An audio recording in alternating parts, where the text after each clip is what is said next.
아, 형님 밥 무십니까? 저 오늘 전구지에 국을 한 그릇 말아가 무십니다.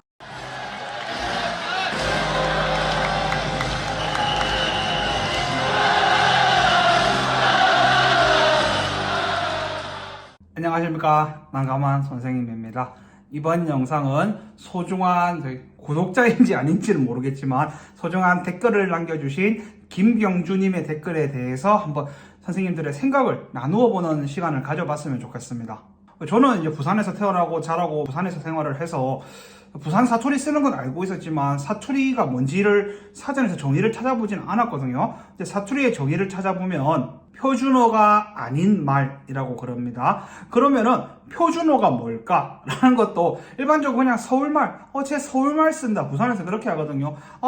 저 애기는 서울말 쓰네. 쟤들은 서울말 쓰네. 그러는데 서울말이라는 것보다 표준어의 정의를 보게 되면 교양 있는 사람들이 두루 쓰는 현대 서울말이라고 합니다. 자, 그러면 여기서 참 이 정의가 교양이라는 것이 무엇일까요? 저 대학교 다닐 때 교양 성적 잘 받았거든요. 그러면 저 교양 있는 사람입니까?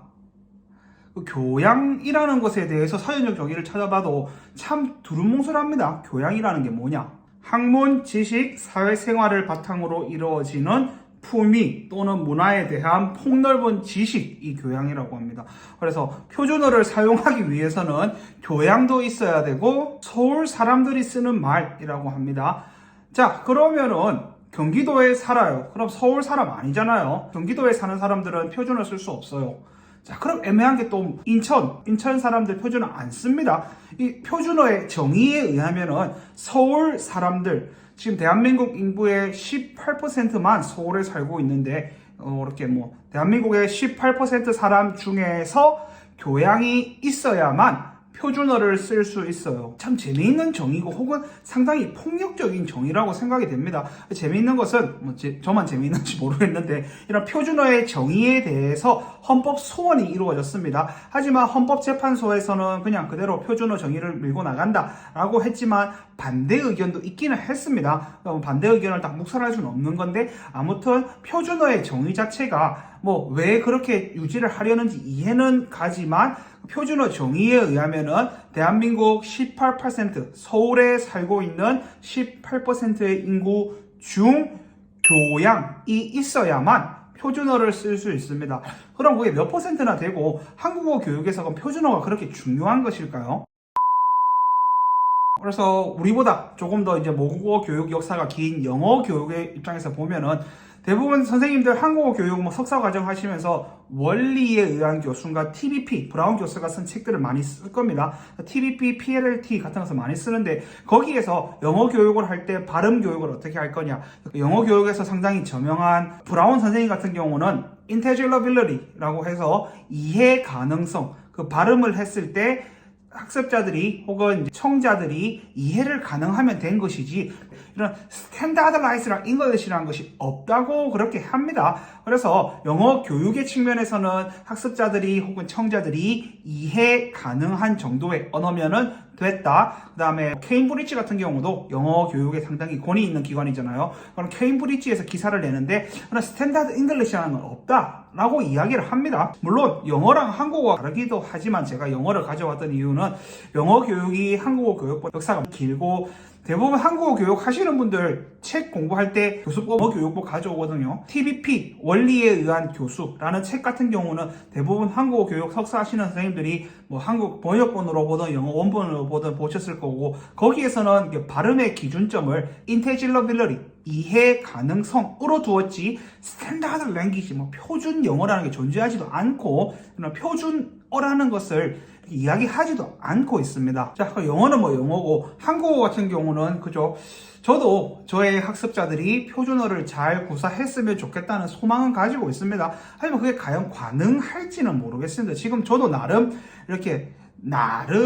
표준어라고 쓰고는 있지만 이 부산 억양을 죽일 수는 없잖아요. 하고 싶은 이야기는 이해 가능성. 학습자들이 한국어를 했을 때 한국인들이 못 알아듣는 언어, 예를 들어 아, 형님 밥 무십니까? 저 오늘 전부지에 국밥 한 그릇 말아가 무십니다.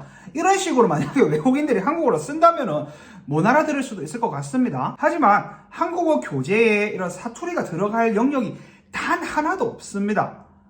뭐 사투리에 대해서 보존 가능성이 있냐 없냐 그거는 한국어를 모국어로 하는 학자들이 뭐 따져줄 문제인데, 또 외국인들이 그런 사투리에 대해서는 제가 느끼는 바로는 사투리에 대해서 전혀 가르칠 수가 없는 구조예요. 모든 한국어 책을 보세요. 거기에 사투리가 단 하나로 들어간 게 있습니까?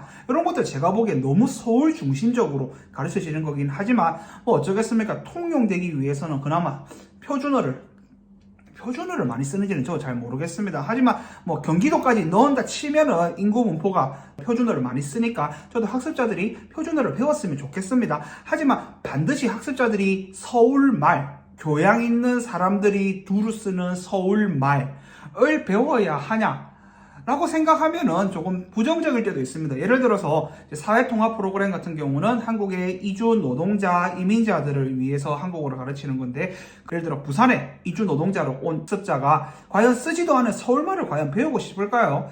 그들에게 선택권을 주어야 하지 않을까요? 예를 들어서 한국에서 영어를 배우면 대부분 다 그냥 미국 액센트, 캘리포니아 액센트를 배우게 되거든요. 적어도 선생님들 한번 돌이켜보시면은 나에게 만약에 영국 영어 배울래, 미국 영어 배울래, 그래서 나는 미국 영어를 배울래 라는 선택권이 있었으면 모르겠지만 선택권이 전혀 없었잖아요. 똑같이 한국어 교재를 집필하시는 분들도 거기에 사투리가 전혀 들어갈 수 없습니다. 제가 사회통합 프로그램을 하면서 느껴온 학습자들은 자기들은 부산에 살 거기 때문에 부산말을 써도, 부산 사투리를 써도 큰 상관이 없다 그러고, 어떤 학습자들은 오히려 부산 사투리를 더 배워보고 싶어 하는데 교재에 그렇게 사투리가 따로 있지는 않기 때문에 제가 뭐 부가적으로 조금은 해줄 수 있지만 또 평가 자체가 표준어 기준으로 하기 때문에 가르치고 싶어도 가르칠 수 없다가 제 결론입니다. 그리고 뭐 어떤 서울 부심에 가득 찬 교수님들이 말하기는 한국어 교원들에게 그래요, 사투리 써도 돼요, 하지만 우리는 당신을 채용하지 않을 거예요 라고 말하시는 분들도 있었어요. 뭐 의견 이해는 갑니다. 게다가 또 혹 교수님들은 성조를 중요시 여기는 언어, 뭐 중국어나 태국어 같은 경우는 억양이 중요하기 때문에 교수자가 사투리에 억양을 써버리면은 그 학습자들이 억양을 학습해서 의미 변화가 있구나라고 학습할 우려가 있다고 합니다.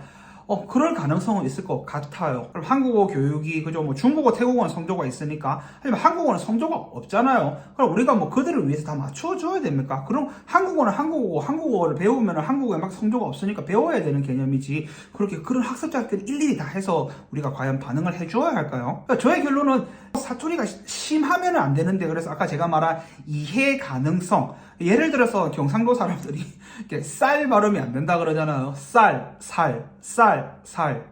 저도 제가 되는지 모르겠는데 쌀로 밥을 먹는 거고, 이것은 살. 발음이 구별이 되는지 모르겠지만 그 정도로 만약에 음소를 다르게 발음하는 경우는 그 한국어 교원이 시정을 해야 된다고 저도 생각을 합니다. 구슬이 서말이라도 꼬매야 보석이다. 꼬매야. 뭐라고요? 38. 네? 뭐라고요? 꼬매야 사투리예요?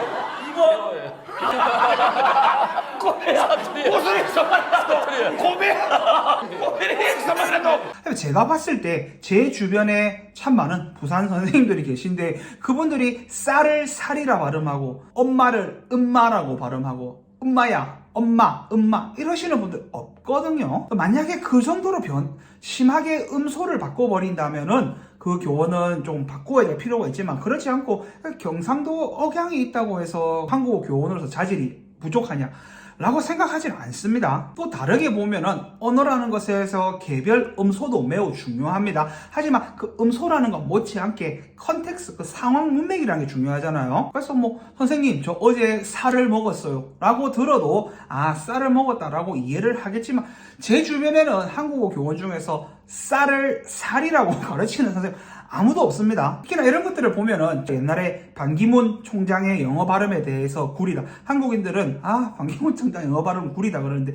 정작 영어를 원어민으로 쓰는 원어민들은 다 이해 가능하고 또박또박하고, 특히나 그 단어의 폭이 상당히 깊기 때문에 고급 영어라고 판단을 하는 영상들을 대부분 보셨을 거잖아요. 그래서 한국어 교원 선생님들이 특정 지역에 억양이 있다고 해서 그 한국어 수업이 잘못된 수업이다 혹은 저급한 수업이다 라고 할 수는 없을 것 같습니다. 한국어 교원이 한국어를 가르치는 데는 그런 음소도 중요하지만 우리 사람은 대화를 하는 데서 이런 컨텍스트라는 게 있잖아요. 똑같은 논리로 한번 이야기해 볼까요? 한국인들 대부분 R 발음과 L 발음 구분하기 힘들 겁니다. 엄청나게 노력하지 않는 이상은. 그래서 우리 쌀을 rice라고 하고 머리에 있는 이를 rice라고 하는데 한국인 구조상 신경을 쓰지 않는 이상은 rice 발음하라고 하면 전부 다 rice라고 해요. 그래서 yesterday I ate the rice. 어제 너가 머리에 있는 이를 먹었다고 라고 대부분 조금 배운 생각 있는 외국인들은 You ate the rice also 더러워 라고 이야기하지 않아요. 정황상 이를 먹는다는 게 말이 안 되잖아요. all rice라고 이해를 하기 때문에 이런 컨텍스트가 더 중요한 것이 그런 개별 음소 하나, 개별 억양 하나까지 이렇게 언어에서 중요하지는 않습니다. 그럼에도 불구하고 저의 결론은 그저 한국어 교원으로서 제 학생들이 저의 사투리를 많이 배워서 이런 난처한 상황에 빠지지 않기 위해서 저도 노력을 많이 할 겁니다. 이렇게 말하면서도 제 이미 억양에서 제 말에서는 이런 사투리 억양이 들어가 있을 겁니다.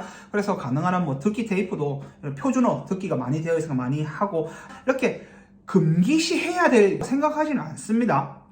그래서 그 기준점은 어디에 둘 거냐 하면은 이해 가능성. 물론 이거 영어 교육에서 가져온 개념이지만 그렇다고 한국어 교육에서 표준말을 기준으로 해야 된다 라는 정의도 없잖아요. 그럼 표준어 정의를 해야 되면 부산에서 그러면 18%에서 교양 있는 사람 뽑아가지고 다 부산에서 한국어 교육 시킬 수 있습니까? 그렇게 할 수도 없는 현실이잖아요. 뭐 그럼 경기도 사람들이 우리는 서울말 써. No. 정의에 보면은 서울에 살아야 되잖아요. 그럼 18%의 서울 주거민 중에서 교양이 있는 사람을 추려내면은 표준이라는 것이 상당히 추상적인 개념이기 때문에 이렇게 학생들을 가르칠 때 학생들이 이해 가능한 정도만 되면 된 것이지 반드시 TV에 나오는 말만 해야 된다. 그러면은 교육할 수 있는 한국어 교원의 개체수가 과연 될지도 저는 미지수고 굳이 그렇게 해야 될 필요성도 없다는 생각은 제 주관적인 생각입니다.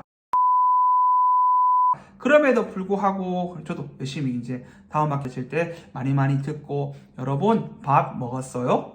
부산에서는 블루베리 스무디라고 하는데 서울 표준어로는 블루베리 스무디라는 억양이 없다고 해서 저도 최선을 다해서 노력을 할 것입니다. 하지만 그렇게 뭐 억양이 있다고 해서 한국어 교원으로 자질이 없다라고 생각하지는 않습니다.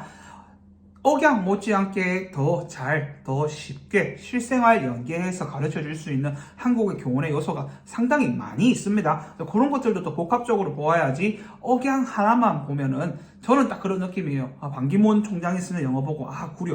물론 그런 캘리포니아 사람들이 쓰는 R 발음의 치즈틱한 발음은 아니니까 좀 다를 수는 있을 것 같아요. 하지만 정작 원어민들이 멋있다고 하는데 그럼 한국인들 영어가 모국어가 아닌 한국인들이 구리다고 한들 그게 무슨 의미가 있을까요? 그런 것처럼 한국어 교육을 저도 조금 하다 보면은 억양도 대부분 이제 사투리를 쓰는 선생님들은 고치려고 상당히 노력을 많이 하십니다. 그게 하루아침에 고쳐지지는 않겠지만 한국어 교원들에게 그놈의 서울 부심이 좋은 한국어 교원을 증명하는 유일한 혹은 주요한 요소는 저는 아니라고 생각을 합니다.